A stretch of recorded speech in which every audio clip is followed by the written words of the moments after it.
عقل مند آدمی ہی وہی ہے جو اس دنیا کی خواہشات کی زندگی میں خواہشات کو لگام دیتے ہوئے، گھوڑے کو لگام دیتے ہوئے آخرت کی فکر میں اللہ تعالیٰ سے رضا کا متمنی رہتا ہے۔ میں زیادہ وقت نہیں لینا چاہوں گا۔ کل نفس ذائقۃ الموت، ہر ذی روح چیز نے اور ہر شخص نے موت کا مزہ چکھنا ہے۔ قیامت کے دن ہمیں اور تمہیں اعمال کا پورا پورا اجر دیا جائے گا، لیکن یہ بات ذہن نشین کیجئے کہ اللہ قرآن میں فرماتے ہیں کہ جو شخص جہنم سے بچا لیا جائے گا اور جنت میں داخل کر دیا جائے گا تو وہ کامیاب ہو جائے گا، اور یہ دنیا کی زندگی محض دھوکے کا سامان ہے۔ قرآن پاک میں رب ذوالجلال ارشاد فرماتے ہیں وَإِنَّمَا تُوَفَّوْنَ أُجُورَكُمْ يَوْمَ الْقِيَامَةِ فَمَنْ زُحْزِحَ عَنِ النَّارِ وَأُدْخِلَ الْجَنَّةَ فَقَدْ فَازَ وَمَا الْحَيَاةُ الدُّنْيَا إِلَّا مَتَاعُ الْغُرُورِ۔ یہ دھوکے کی دنیا کی زندگی محض دھوکے کا سامان ہے۔ اللہ رب العزت کی رحمت کے علاوہ دوسری وہ کون سی چیز ہے جو انسان کے جنت میں داخلے کا سبب بنے گی؟ اس لیے میں اس اجتماع میں یہ پیغام دینا چاہتا ہوں، یہ مدنی پیغام ہے، یہ رسول اکرم صلی اللہ علیہ وسلم کی علوم نبوت کا قرآنی آیت کے ساتھ یہ پیغام ہے۔ الذین آمنوا وعملوا الصالحات طوبی لهم وحسن مآب۔ الذین آمنوا وعملوا الصالحات، جو لوگ ایمان لائے اور انہوں نے نیک عمل کیے، طوبی لهم، ان کے لیے خوشحالی بھی ہے، وحسن مآب، اور عمدہ ٹھکانہ بھی ہے۔ ان الذین آمنوا وعملوا الصالحات یہدیہم ربہم بإیمانہم تجری من تحتہم الانہار فی جنات النعیم۔ بلا شبہ جو لوگ ایمان لائے اور نیک اعمال کرتے رہے، ان کے ایمان کی وجہ سے ان کا رب ان کی رہنمائی کرے گا۔ نعمتوں والے باغات جس کے نیچے نہریں بہہ رہی ہیں وہ ان کو ملے گی۔ ظاہر ہے کہ رب ذوالجلال نے قرآن پاک میں واضح طور پر کامیاب لوگوں کے لیے یہی بات ارشاد فرمائی وَأَمَّا مَنْ خَافَ مَقَامَ رَبِّهِ، جو شخص اس دن کے کھڑے ہونے سے ڈرتا ہے، وَنَهَى النَّفْسَ عَنِ الْهَوَىٰ، اور خواہشات سے ہٹ کر رب چاہی زندگی گزارتا ہے، فَإِنَّ الْجَنَّةَ هِيَ الْمَأْوَىٰ، ایسے شخص کا ٹھکانہ جنت ہے۔ یہاں رب چاہی زندگی گزار لو اور پھر وہاں جنت میں من چاہی زندگی گزارو گے۔ یہ بات ذہن نشین کر لیں کہ رب ذوالجلال نے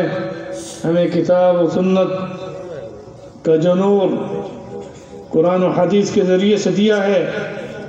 یہی عمل صالح کی تعریف میں یوں ہی کہہ دوں کہ عمل صالح سے مراد وہ عمل ہے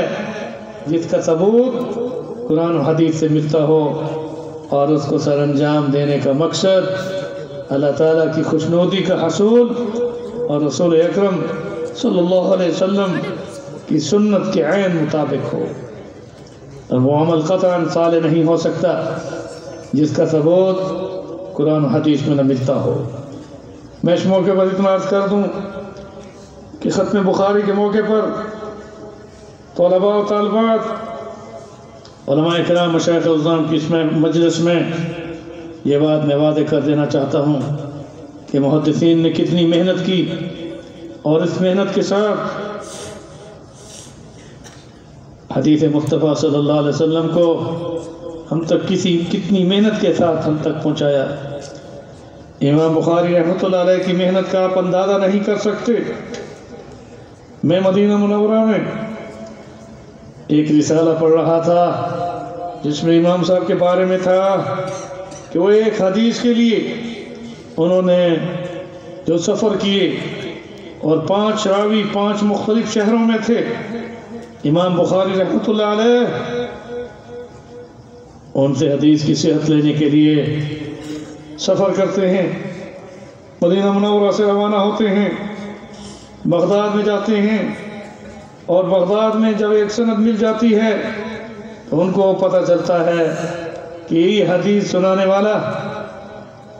اس حدیث کا دوسرا راوی دمشق میں ہے.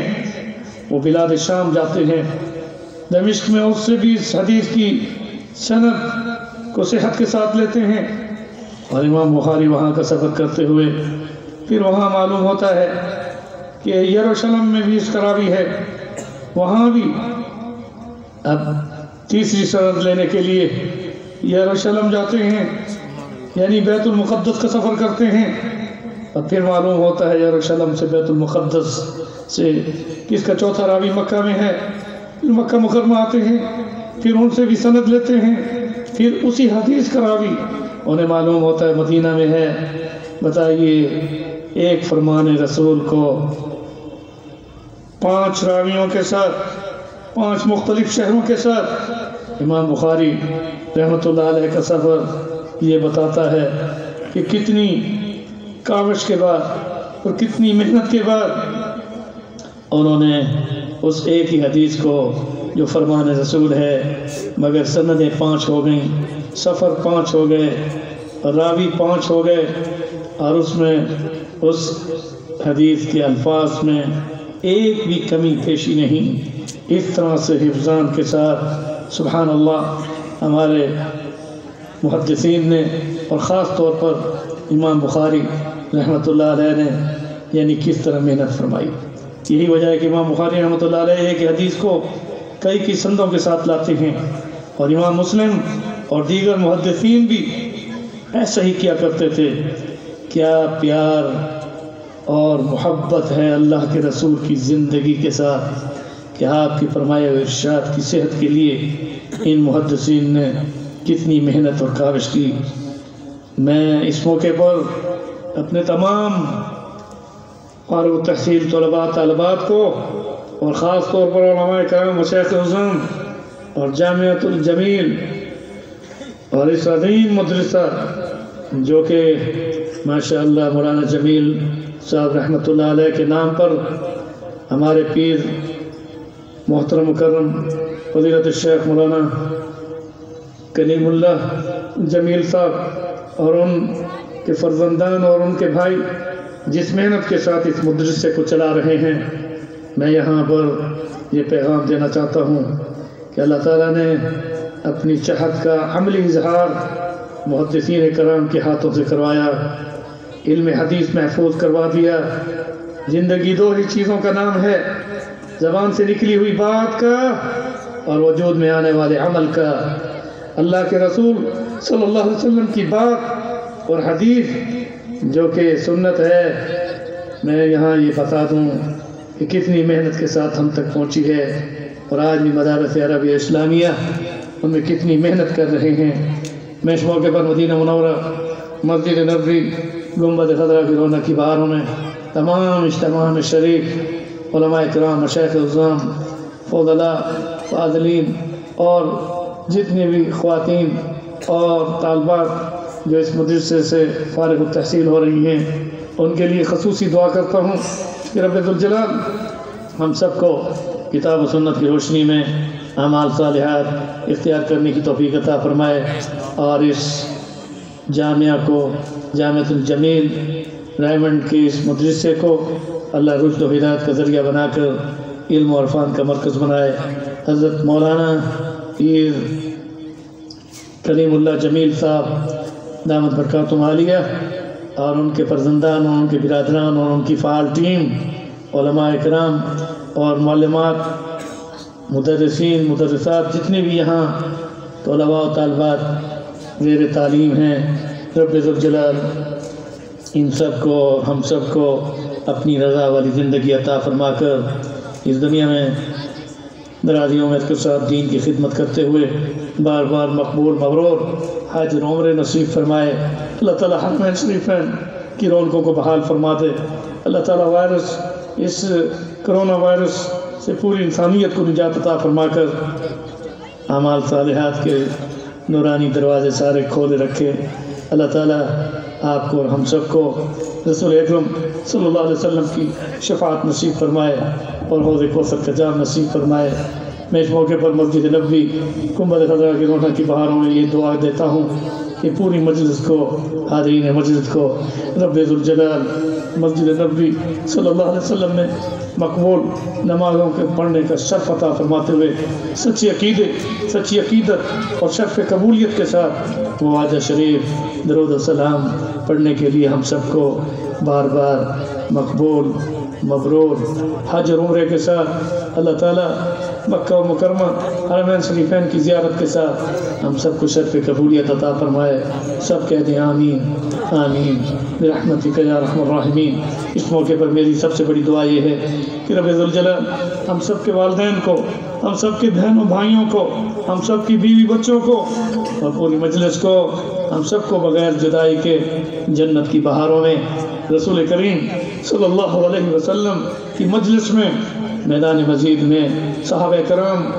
رضوان اللہ علیہ مجمعین اور اہل بیت عظام صلوات اللہ سلام اللہ علیہم کے ساتھ اللہ تعالیٰ ہم سب کو ان کے قدموں میں جگہ عطا فرما کر نبیین صدیقین شہداء و صلحاء کے ساتھ اکٹھا فرما کر رب ذوالجلال اپنا دیدار اور اپنا لقاء اور اپنی رضا کو سرٹیفکیٹ عطا فرمائے، آمین۔ اور ہم میں سے کسی کو جدا کیے بغیر